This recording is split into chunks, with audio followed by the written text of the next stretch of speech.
Your Partner in Success Radio is a free business podcast with host Denise Griffiths. It's all about great stories, conversation, and context to help you move your business and life forward with actionable tips and advice from her guest experts.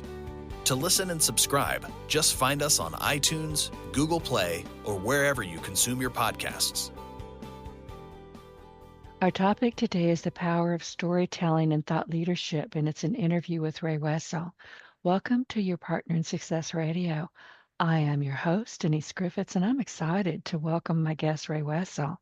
Now, she is an accomplished American writer and thought leadership and strategist. Thought leadership strategist, let me try that again, based in Frankfurt, Germany. And with over 25 years of experience in journalism, she has written for prestigious publications such as the New York Times, the Wall Street Journal, and BBC, and she has leveraged her expertise to found the Institute for Thought Leadership, where she helps companies grow by empowering their subject matter experts with journalistic, I don't know why I can't say that word, journalistic thinking and writing skills.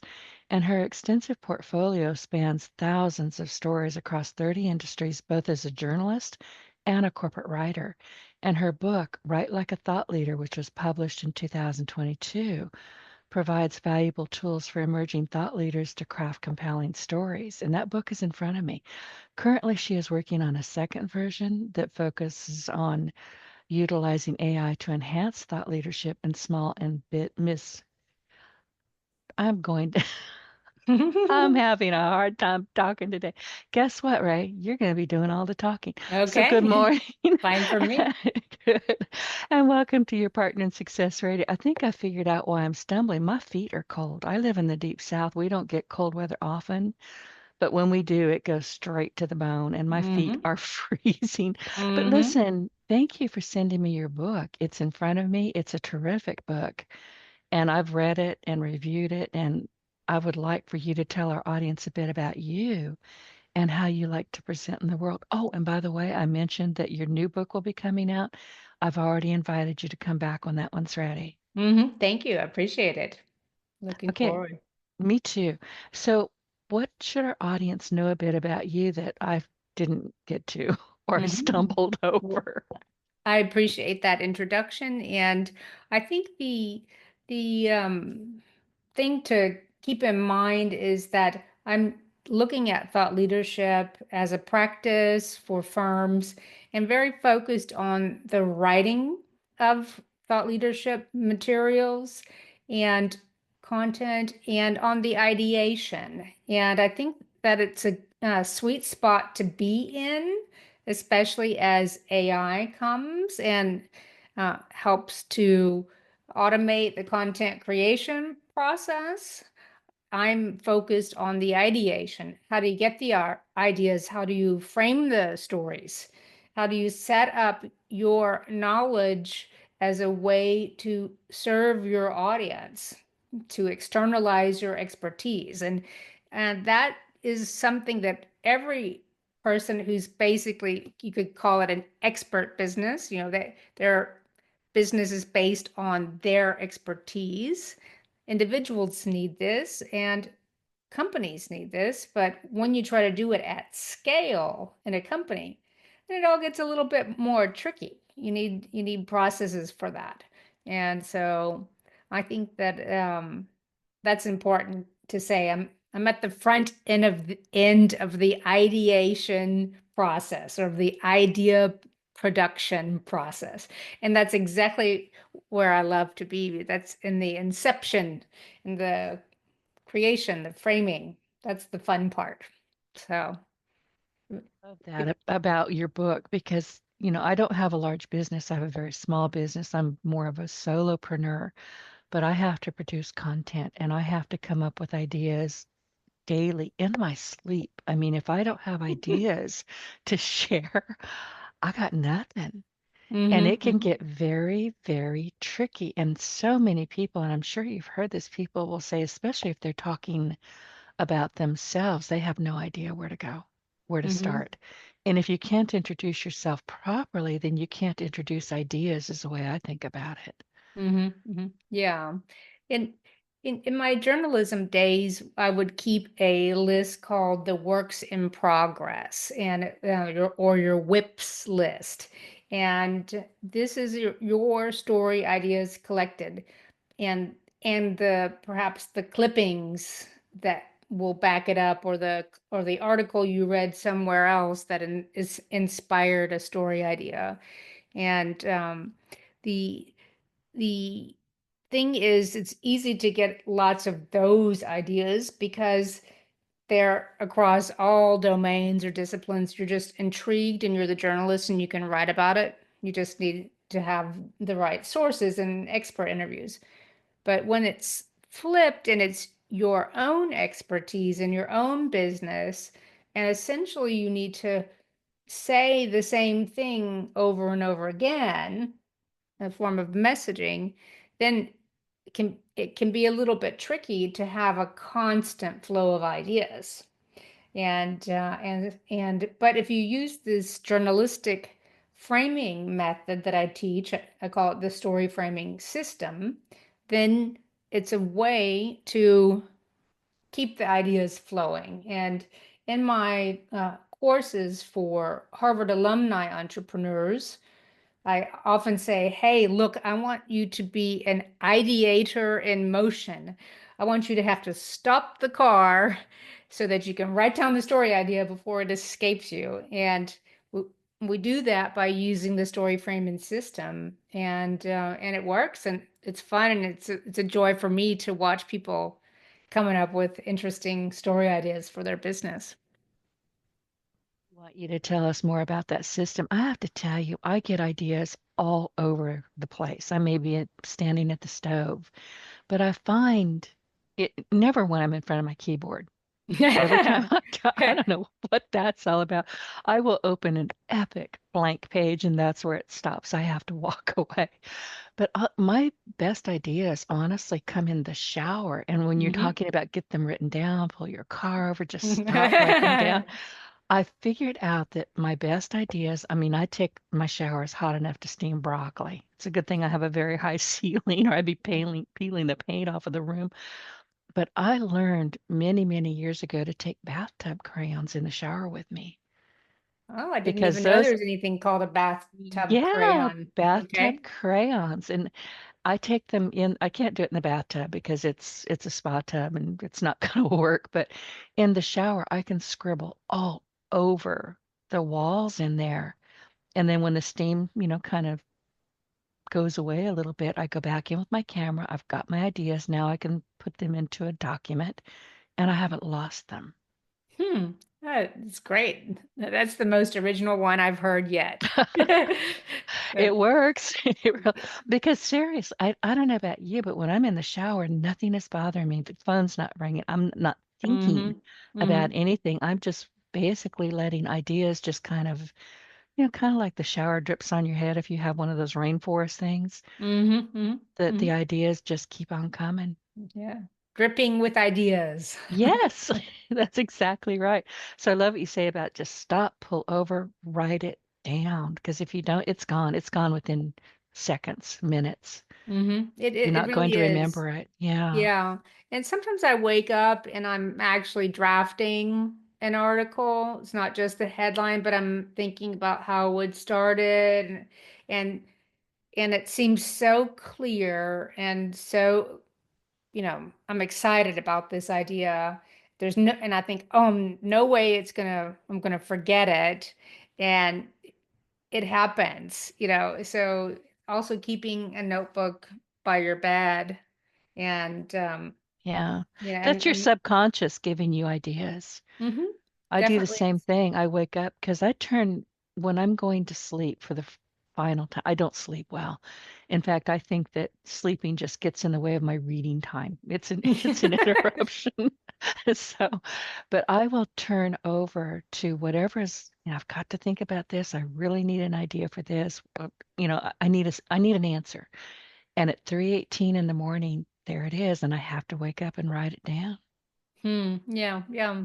Subconscious helping you Oh, out, yeah, supporting you. absolutely. I Hmm. depend heavily on it.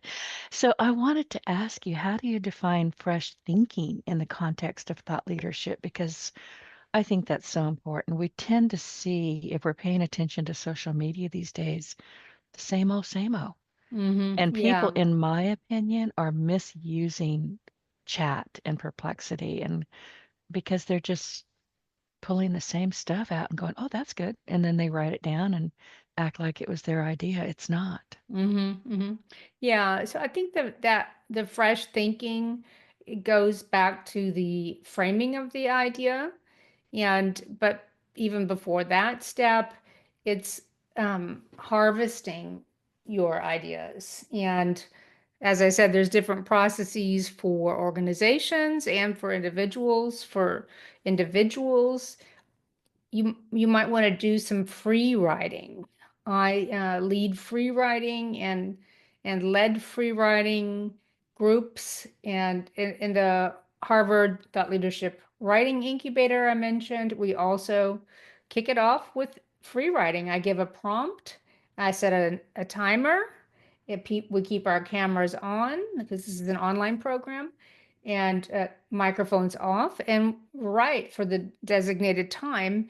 And most people come back from that session like they had been in another zone, basically. Literally, like they were, but and they're thrilled with what came out and how many ideas they got on paper. Because for once, um, I had set the rules and said, we're not going to let the judge take part in our free writing. This is your free writing. And if you hear that voice in your head saying, oh, this is not good, or that's not new, or, I heard that before, then you don't engage with the judge. You tell the judge, so you say, and refuse to engage. And so um, the fresh thinking can be made more visible through the harvest techniques, and one of those is free writing. I'm a fan of that. And when I grew up in Texas and was in the gifted and talented program at my high school, and my English teacher got us free writing basically in the course. And speaking with some of the people I graduated with decades later, they said, like one doctor told me, I had to write everything for everybody in the hospital. No one else could get any words on the page, but we had just practiced that so often. Walk in, pull your notebook out, and we wrote for 25 minutes, things like that. And so I'm really grateful to that teacher. And I wanted to ask you, free writing, when I try free writing, and I'm not very good at it, I admit, it's all bullet points. They're just ideas, single Hmm. sentences. Hmm. I think that is totally fine. I Oh, might good. call that list making, I but do that's that a also lot. ideation, that's generating ideas. And if the information is coming out in that form and so forth, then go with it, run with it. That's the thing, is to not judge yourself in what's happening. As long as you're generating ideas and text and stuff like that, you can get off topic, you can change the format and so forth. And list making is a great way to generate ideas. Some of the intellectual property in my book that you're holding there, it was generated through list making and from a prompt. For instance, uh, if we could, for your listeners, to say now, okay, you want to come up with some story ideas, then great. Then take a blank piece of paper and write down everything that is wrong in your niche that you can see, that's going wrong. Write it down as a list, right? And you'll be surprised on the third, fourth, fifth page that ideas keep coming. And um, this is an exercise that I did when writing my book. And that's how I came up with these sins of business writing. I think it's more toward the end of the book, but the Sins of Business Writing. And I basically did them in a process I call chartifying, which begins with list making. So you make the list, but then you also offer a solution. Like if your topic is what's wrong in your niche, then another column next to that juxtaposed is going to be how it should be, right? And those are ideation techniques and very useful. I'm feeling better because I was thinking, but I do what you're talking about. And I'd have to tell you, I just wrote down what's wrong with my industry. You have no idea. I have so many thoughts about, well, I have two industries. I'm a web developer by trade, but I'm a podcaster because I love it.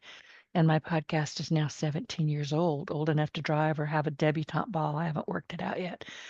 But I wander around and I look at what's going on with podcasting, which to me, Ray, is marketing 101. You get your Okay. voice heard.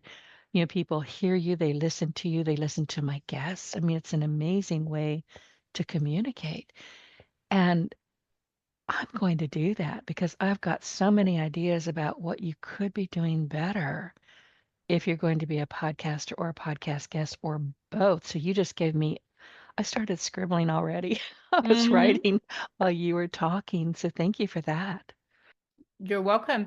And that would be in list form. And then let's say you generate 5 pages of what's wrong. And then another generation technique would be then to shortlist some of those things and then identify, oh, this is the thing that's really on my nerves.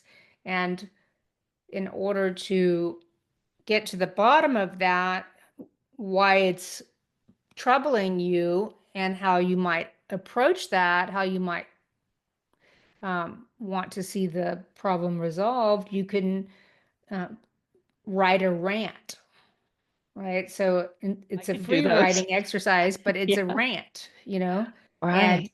and let it all out because no one's going to see this and and just slam the problem with all you got and do that for about 25 or 30 minutes and boy you have some context and some places to hop on with story ideas and see what comes out of that and consider how your business helps to solve those problems and I work with scientists in my, I teach them the story boot camp core curriculum. And the one of the things that we do is this story framing system that I mentioned. And I think I was going to say something else, but I'm headed off in the direction of story framing system. Does that work for you, Denise? Yes, it absolutely does. And then you talked about, sins and fixes. We'll talk about that on page 95, but keep on where you're going. Okay. So the story framing system, well, I think I already said this, lining up the problem in the audience. It's funny because I was just writing some articles. So I'm now like thinking, did I write this just now or did I say it to Denise? But anyway, let's why don't you throw out another question, then I'll get on track and perhaps I'll recall what I was going to say. My apologies. That all the time. My brain, it's like a squirrel cage in there. I get so many ideas and then I can't get them written down quickly enough, or I start stammering because I can't articulate them, which I do quite a bit. Busy brains, they're Hmm. amazing places to be. But you mentioned that there are 3 steps to thought leadership writing. Hmm. What are those 3 steps and Hmm. why are they so crucial? Okay. So the 3 steps to thought leadership writing are finding your thought leadership niche, that's number one, framing your stories, that's number two, and the third is fleshing it out. So find it, frame it, flesh it out. And the these steps build on each other. So yes, you could go in and start coming up with story ideas and doing a sort of story framing exercise.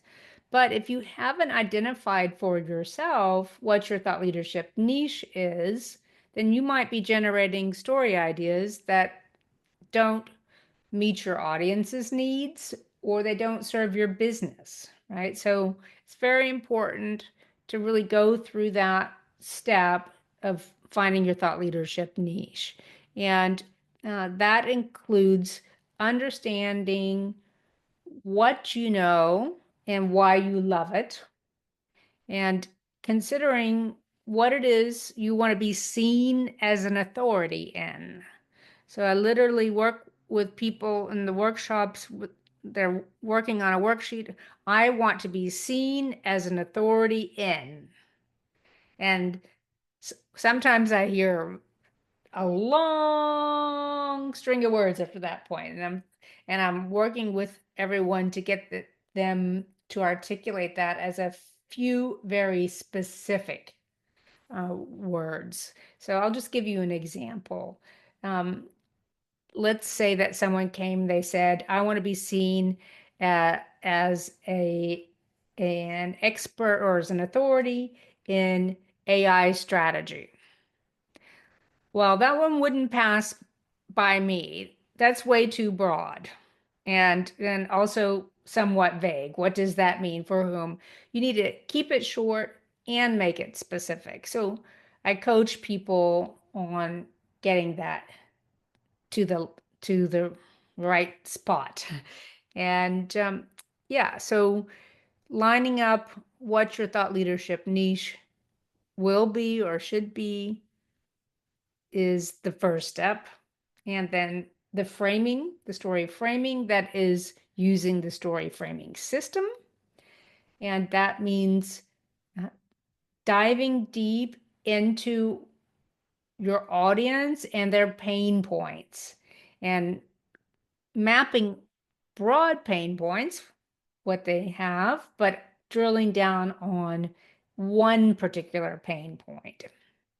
Okay, so we could try it a bit for your area of expertise if you wanted to, Denise. We could look at your is it web development or web design side of your business? Both, but I'd really rather talk about podcasting because that's really where my passion is. And I Okay, am mentoring people who want to become podcasters and don't know the okay. first thing. So I want to be seen as somebody who is very passionate about podcasting, as I mentioned. And to me, it's marketing 101. But how can I help you? And something you just said is, what are their pain points? I do this all the time when I'm mentoring people or when I'm consulting with people about web development. You have to know, the audience has to know instantly what's in it for them. That's all they want to know. Mm-hmm, mm-hmm. Yeah. And so your business is you sell individual coaching packages to the people who want to become podcasters. Is that an example of Yeah, one of your revenue? one-on-one mentoring. I don't make you go through it on your own. There's no DIY at this point. Mm-hmm. You're working with me every week, and I can't tell you how much I enjoy this. Okay. So if we took that audience, so individuals who want to set up a podcast, presumably for their business, right? Is that most people want to use it as a positioning tool. It's not. Right. And branding. And for their, okay. So the audience would be individuals uh, wanting to start a podcast. And if you maybe list out two or three of their main struggles, not more. We're doing this on kind of the ad hoc version of the story framing system. So what would you say are two or three of their main struggles? And these, Denise, should be struggles that you can actually help them with later, but we'll talk about that in another step. So what would you say are their pain points? The top three, I think, come to imposter syndrome. They don't think that they're strong enough or good enough or important enough to be heard, which is nonsense. The technology scares the bejeebers out of a lot of people. I've had Mm-hmm. one mentor say to me, Denise, if I didn't have you walking me through this week by week by week, I would have quit Mm-hmm. Mm-hmm. almost immediately. because there's a lot of moving parts. There's a lot of things that you need to understand. Who is your audience? Who are you? What do you bring to the table? There's so much. You can't just pick up a phone and say you have a podcast. It's not going to work. You have Mhm. to actually work it. So that's two. Those are the two big ones. Okay. Imposter syndrome and the technology of getting it set up. Okay. And then, so The actual mindset. Who are you speaking to? How are you helping them? we'll make that one a third one, Okay. understanding your audience. So what we do is we craft a problem statement, and imagine we're using a mind map here. So this goes in the center of the mind map, and the problem statement might read something like, um, up and coming podcasters or would be podcasters fail to understand their audience and never get their podcast off the ground, or fall flat with their podcast. And so one of those, that would be your problem statement. And then the next step in the story framing system would be to unpack that problem. So I would say, and I know I'm asking a lot of your listeners, because usually this is done on video or you can actually see my screen, but I think it's also possible to visualize this, right? So now I'll ask Denise. So given this problem statement that would-be podcasters fail to understand their audience and then don't launch or have a podcast that's, that leaves a lot to be desired. So given that problem statement, what are some elements of the problem? What happens in that scenario to these people? That they don't, not only do they not understand their audience, they haven't adequately identified their audience. So they're just kind of, throwing stuff out there, the spaghetti thing, throw it up at the ceiling, see if it sticks. It doesn't Mm-hmm. stick. Then they're faced with pod fade because nobody's listening. They get very frustrated. They haven't really defined how they're going to feel when they don't get Joe Rogan type of, Mm-hmm. podcast. It's not going to happen. One of the biggest things that I hear all the time is, well, how do I monetize? Nobody's ever heard of you. You don't. You have to get Mm-hmm. out there. You have to be consistent. You have to build an audience. And my next question is, what are you going to do to make this work? Because it's going to take time, energy, and a lot of work. Mm-hmm. Podcasting is not easy. Mm-hmm. And anybody who tells you it is lying to you. Mm-hmm. So I jotted some of these down. They fail to identify their audience. They're just randomly experimenting, like it's like throwing spaghetti on the ceiling. They have unrealistic expectations about the uptake of the podcast and about how much work. Okay. And so here in the story framing system, we now have um, a, a deeper look. This would be essentially a level 3 mind map. And you can come now with headlines that help people solve these problems. And these would be headlines that frame the story for you, so that you as the writer have a better chance managing it. So that's the thing. When subject matter experts or people who know their niche very, very well, when they go to write something for an audience that's not in their niche, one of the curses of expertise is that, of course, you want to put it all in there, right? And but that's not the right way. It's the art of what you leave out. And so let me just gonna rattle off some bad headlines here. That we don't judge them at this stage. I'm just gonna rattle them off based on what you said. So um, 3 ways to properly identify your audience, or um, podcast podcast not, what do you say, stumbling, podcast not being heard, question mark. It's time to identify your audience properly. And then that article walks them through the process of that. Um, or or you combine some 3 best practices for launching a podcast. And again, that's probably been written only 1,100 million times, but Yep. you see what I'm doing with the Yeah, I do.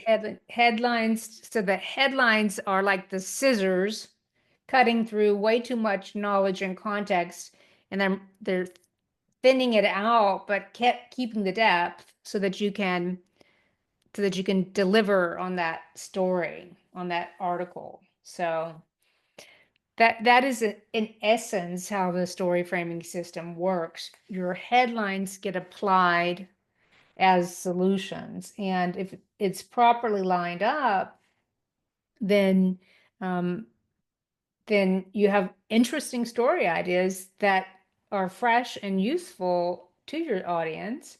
And the way to keep generating them, so let's say you framed up 15 stories in round one, and it's time to do a few more articles, then you tweak the problem or you tweak the audience, and you start again, unpacking the problem and coming with your headlines that serve as solutions. Because in the end, when people scroll and are looking for things online, they're looking for answers to a problem.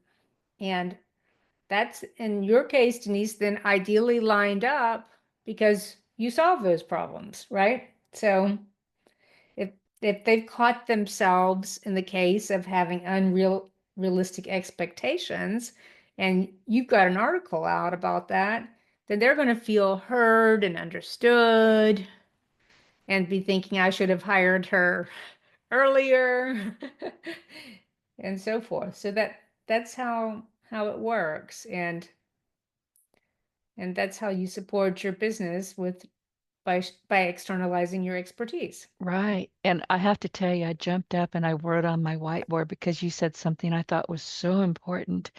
Headlines as solutions. I never thought of that. Mm-hmm.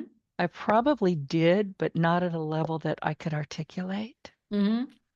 Yeah, I've So heard headlines as solutions. There you headlines as go. solutions It's because perfect. we're looking for that dopamine hit when scrolling. And if it's something we've heard before 1,000 times in the headline, um, we won't open that, although the article could be different and actually be delivering what we need, right? So that headline is so important to give the intrigue ping, right? Because the mind is out there saying useful, not useful, not useful, not useful. Oh, right. I've even heard someone talk about it from a neurological perspective. When we see something new, first the human brain asks, "Can I eat it?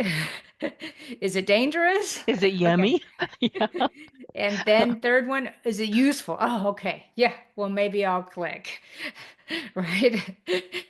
And so, yeah, those headlines need to encapsulate your thinking on the solutions to the pressing problems in your niche. And this may sound very basic or simple, but in essence, that's also what a firm needs to be doing. So I'm involved in an industry association for thought leadership, which includes a lot of the major producers of thought leadership who have budgets, you know, that are very large, and teams of writers and teams of researchers and all kinds of technology to help them find insights and frame those insights and so forth. And one thing that we do at the Institute for Thought Leadership is take those best practices from the very large firms. I'm talking about firms like McKinsey, Accenture, IBM, et cetera, and see how they can help small and mid-size firms. So looking at those best practices. And in the end, when you have your subject matter experts writing, they need to go through a similar process that I just described, right? And so it works in the context of organizations as well. Because I'm writing down like a crazy person. I've got 3 pages already. Is there a difference between subject matter experts and thought leadership, or is it basically in the same soup bowl? Well, I think that subject matter experts are what that describes. They're experts in a niche, and if they're not able to translate that knowledge for the right audience or for general audiences, and if they're really only known within their corner of their department of their company, then I don't think you can call them a thought leader. And for the individuals running a very small firms, the thought leadership business model um, is about having the fresh thinking, serving a particular audience, and getting a lot of different income streams rolling at the same time. So, Matt Church, he runs an organization called the Thought Leaders Business School in Australia. He describes it like getting a bunch of plates spinning in the air at the same time. So this would be like the solopreneur model. So you get the speaking going, you start getting invitations on podcasts for live speaking, et cetera. Get that revenue stream going. You have a book, get a book each year, keep them coming. You've got your newsletter, you're publishing on other channels, on your blog, on LinkedIn. Then you have your workshops, then you have your consulting. And if you imagine these all as spinning plates, right, then they start to cross pollinate. And that's how you can scale up a thought leadership practice so that it's very lucrative. And so, for instance, once you have the book, then you start saying, oh, it's a lot easier to get on the stage, and be invited. And then I can raise the prices for the keynote, right? And once you're on the stage, then you mention your consulting offering, right? And so you have all these streams working at the same time, and that's how you scale it up. And for smaller firms, that it's essentially that, but you get to a point where the companies really need processes to um, help those subject matter experts become more articulate and start to produce the ideas themselves, and you need processes to capture those and so forth, because many firms just don't know what they know. And say, yeah, we want a thought leadership program, we want to be thought leaders, but they actually the ideas are not really very organized already. So someone new coming in couldn't look at what's out there, and then they don't have a dashboard of ideas with that are Sense. in Right. progress of being developed. And So that's you also mean sticky notes are not helpful? yeah. You know, index cards, those are my favorite.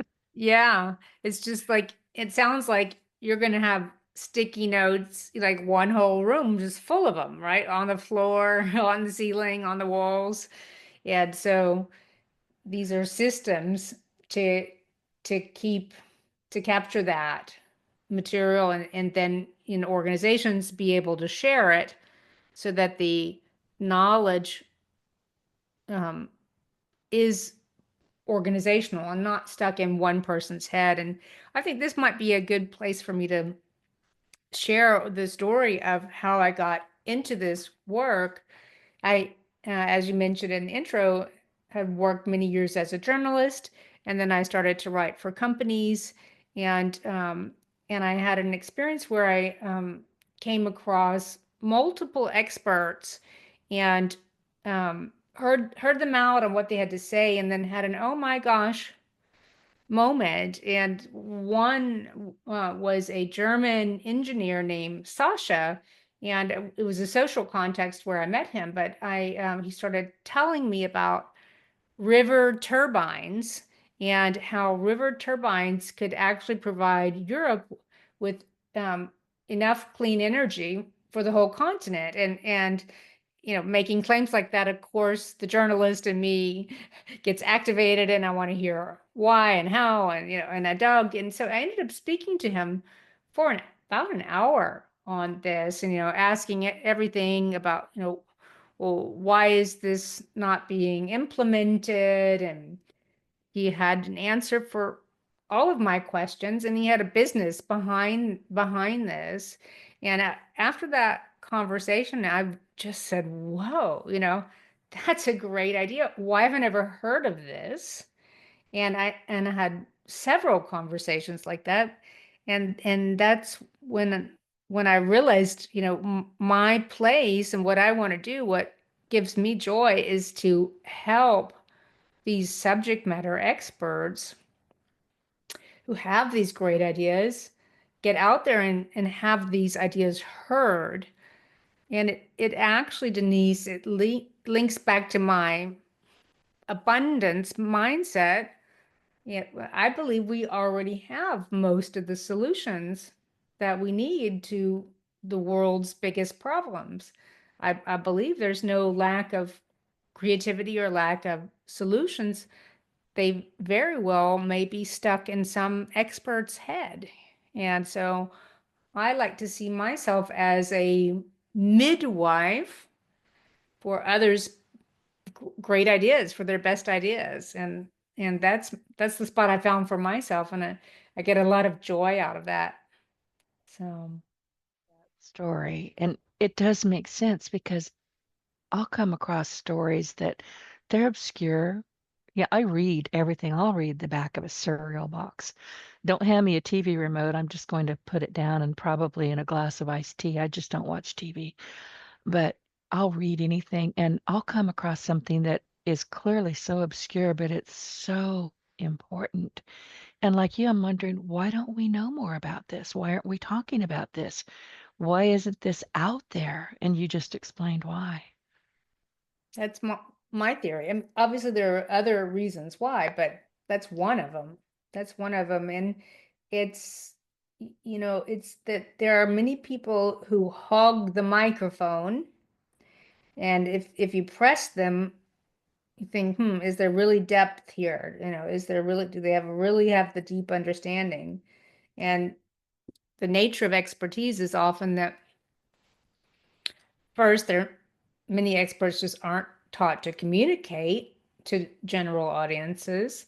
And second, many experts that I know, when they start going deep and understanding, they're humble to the excuse me, to the subject matter and say, oh my gosh, I may have a double PhD in this, but I don't know this, this, and this, and this, right? And for the layperson, they are the expert, but for them, it's, the journey has just begun. And sometimes for that reason, true experts or scientists and things don't want to communicate because there's so much they don't know.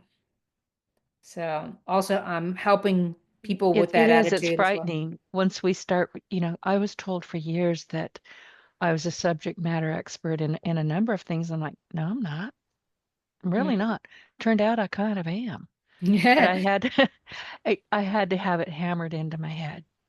I Yeah. was a little pig-headed about it. And I wouldn't call myself humble. I don't think I am, but I don't want to toot my own horn. Many of us don't. And I'm Mm-hmm. having to kind of force that. Denise, you've got stuff to share. Share it. Talk about it. Mm-hmm. It's not easy to do. Yeah. And Which and that leads me to storytelling, but go ahead with what you're thinking about, and then we'll talk about storytelling. okay. Yeah. When I sat down to write my book, I had first it was a life goal to have a book. And as a journalist, of course, you're a little bit closer to that goal than some others. So I went out and I bought every book that I could find online that had the word thought leadership in the title. And I got lots of great books and read them all and sat there and said, how do I contribute to this conversation? That's actually, the space is really well covered already. And I started to do some of the exercises in the books. Some of these exercises where they're getting you to think about your thought leadership niche or to ideate. And then I realized I care a lot about good writing and the craft of writing. And I have some awards in this. I won a Dow Jones Newswire's award for my reporting, and an article I wrote was in the best of newspaper writing. So I had enough of um, successes to say, okay, well, actually, maybe that's my area of expertise. And you know what? Now that I think about it, after reading all these books, no one's talking about the writing in thought leadership. They're talking about the um, process and maybe the ideation, and then they leave you alone to get the writing done.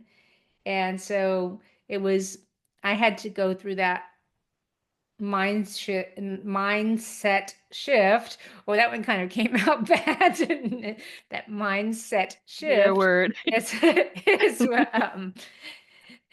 to perceive myself as that way. And but then it became a niche as well, and luckily a niche that wasn't well, that wasn't filled out. So that's how it came up for me. Just really doing those exercises, like, oh, actually, I care a lot about writing and good Right. writing, and this is important, and it's missing from the conversation. Yeah. Woo. I love that. I just bought 3 different colored journals, Mm-hmm. and I mean, they're giant journals. They're really the size of a framed picture, and I can put a lot of information, and each color is for a different thing because I've got 3 areas that I really, really want to pay attention to, and one of them is writing. These are not for journalists, it's for ideas and keeping track of myself. And what you're talking about with, getting it down on paper and figuring out where it is that you belong is so important. And I'm using the black journal. I'm not sure why I picked it because I like black. And that's the first one that I'm working in. And you're going to be in that journal. I'll take a picture of it. You're All going to right. be in that journal. But one of the things that I think, and you're talking about writing as in basically as communication, and I find that so many people simply don't want to use storytelling or they don't know how important it is. And Mm-hmm. listen, as human beings, that's how we learn before writing, before cave pictures, storytelling. We told stories every which way we could, and we still should. Mm-hmm. Mm-hmm. It's just Yeah. so important. So, what do you think?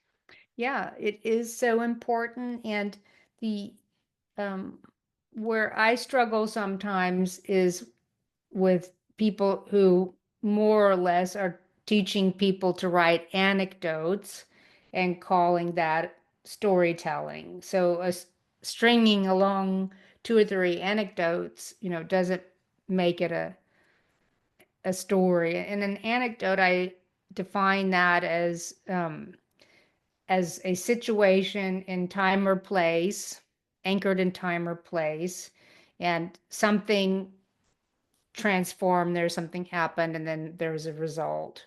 And but an anecdote might just take up 1 or 2 sentences, and some people read that and say, oh, this is now storytelling because there's a personal anecdote in it. Hmm. Um, I struggle with that. Understood. And Yeah, so, yeah. So And I think, anecdotes are cute. They're kind of like quick quotes. It's like, okay, that's cute. But my question is, because I have one of those brains that's very busy all the time, is well, what am I supposed to do with this? Where mhm. is it leading me?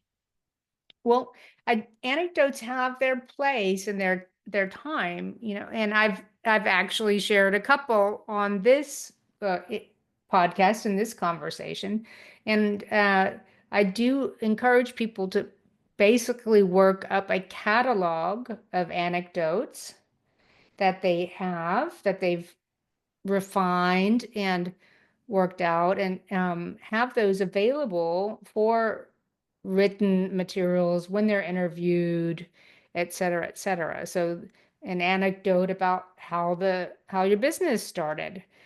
So the story about Sasha, the engineer, that's more or less an anecdote. I told you that in longer form, but that would be one item in my catalog of anecdotes. And and the story about how I found the thought leadership writing niche among all the thought leadership books, right? That would be another one.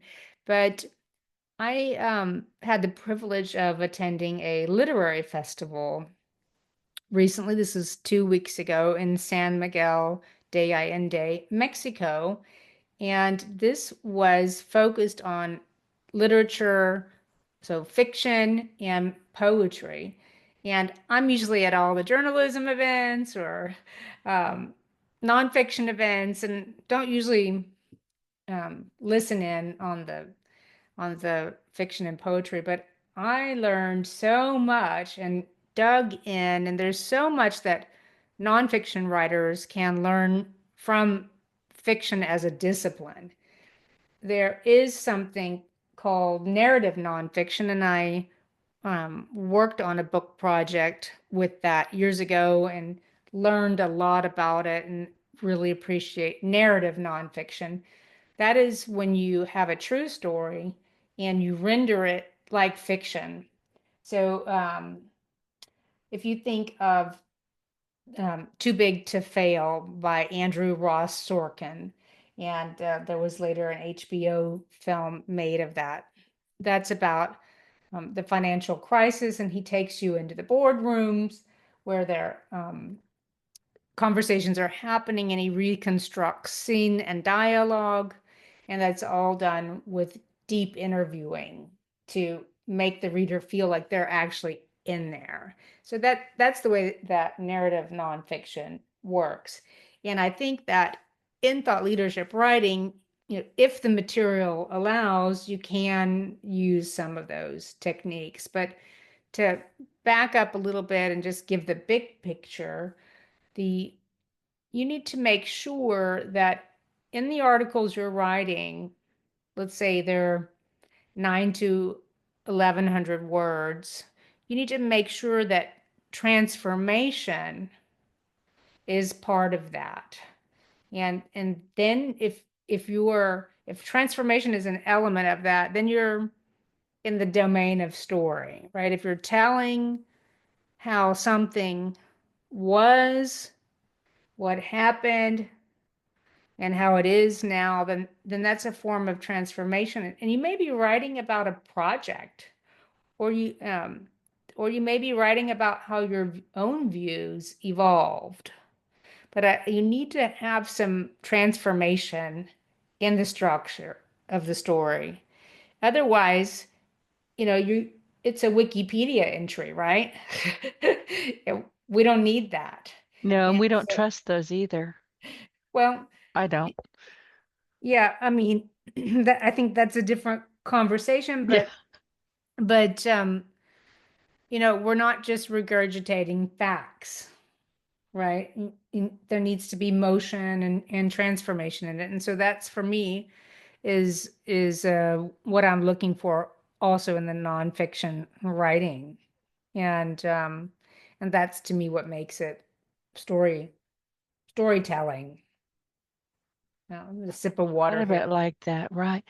I wanted to, ooh, we are running out of time. I hate this, but you're going to be coming back with your new book.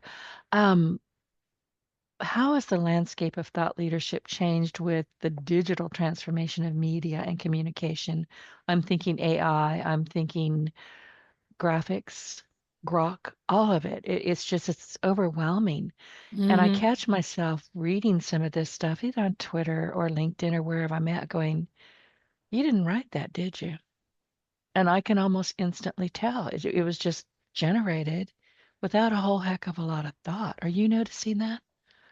Well, the I am noticing it also in like personal dialogue, people sending messages, and I have an assistant. Her first language is not English, and you get that, and you're like, "Whoa, what the heck was that?" Um, and in articles as well. And I think that for those organizations that have mature research programs and are able to come up with data to back up the story and then deliver the story with the data in an engaging way. I think that what's going to happen is that people will find their go-to sources and stick with that more because it's as the, let's say, arena gets flooded with low quality content, then it's just too much work to sift through. You have your search engines or your AI search to help you with that as well. But that I think you asked a really good question there, and the answer is that people are just going to go to fewer sources that they can trust and ones that bring in really original insights and data. And as a small firm or solopreneur like you, Denise, you can commission your own studies and have your own data. It's now much easier and much less expensive for doing that. So we work with research partners who can help you get some key questions into a multi-party survey or something like that. So you pay the research partner for research that, it's not a complete study, but maybe it's 5 key questions, and then you generate some insights and write about it. And so I think goes back to your brand, your trustworthiness, your credibility, your ability to consistently provide the fresh thinking.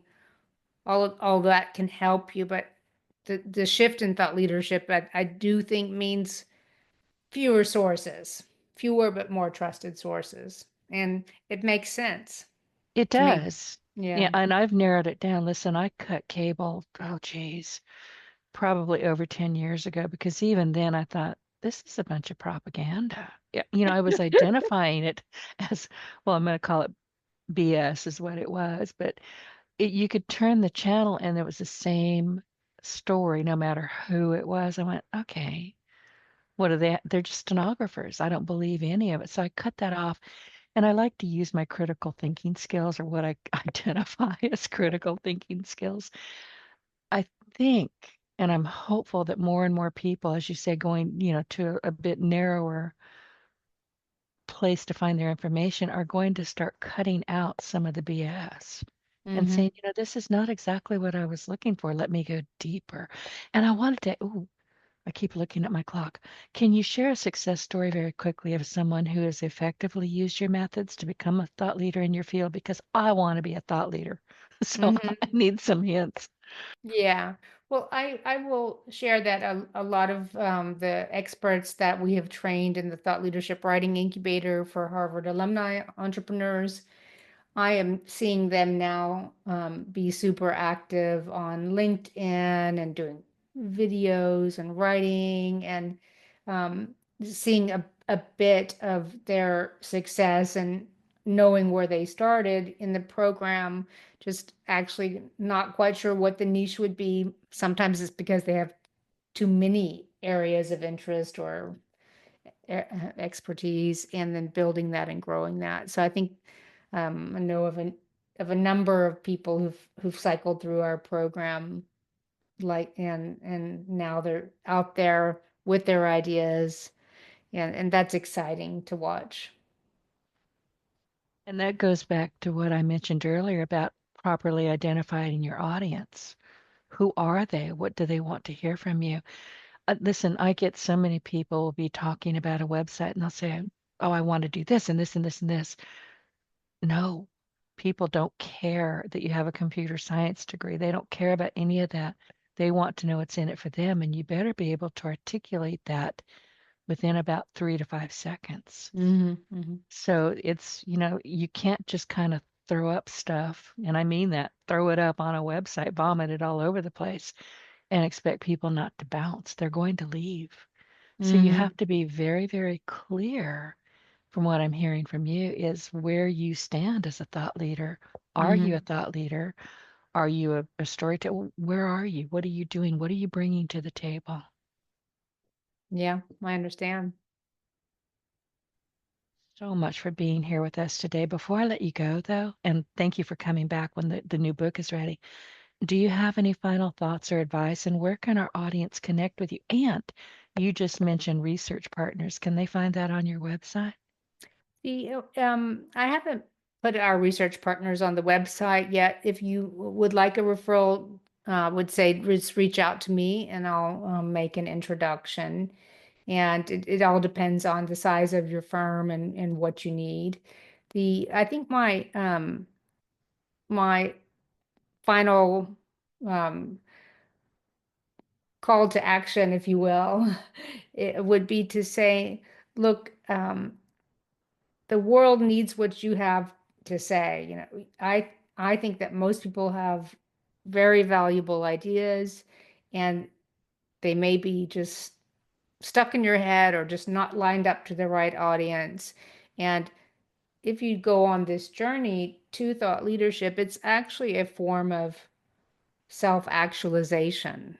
It is when you're serving an audience and being rewarded for that with your clients in the form of money, by being asked on the stage, all that stuff. That is a self-development for you. That's great. You're um, probably doing what you're put on this earth to do.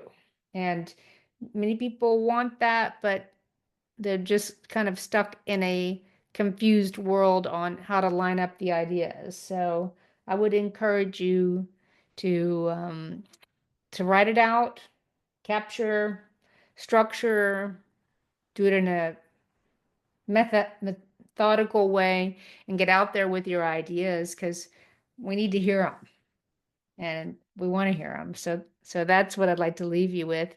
And to find me and us, go to the Institute for Thought Leadership, or Institute for Thought Leadership without the .com, and you'll see our website. And I'm also on LinkedIn, Rhea Wessel, Rhea Wessel, and would love to hear from you.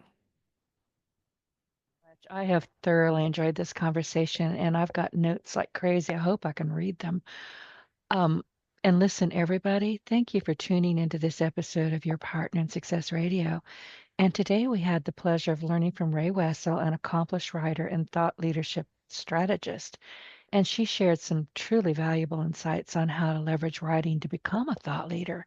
I'm going to be one tomorrow. I swear I am. All right. So And glad. this has been fascinating. And she emphasized the importance of fresh thinking, articulating complex ideas, and harnessing AI to deepen thought leadership. And that's a new book that she's got coming out. Well, she'll be coming back to talk about that. So if you're interested in learning more about Ray's work, be sure to check out her book, Write Like a Thought Leader, and then stay updated on her latest projects, including the upcoming version, which I just mentioned, which is focused on AI and thought leadership. And you can find out more about Ray and her work at the Institute for Thought Leadership and on LinkedIn. Ray, thank you so much. It has been a genuine pleasure. Thank you as well, Denise. Get your voice heard. If you would like to launch your own far-reaching podcast, contact Denise Griffiths at yourofficeontheweb.com and go to the podcast tab.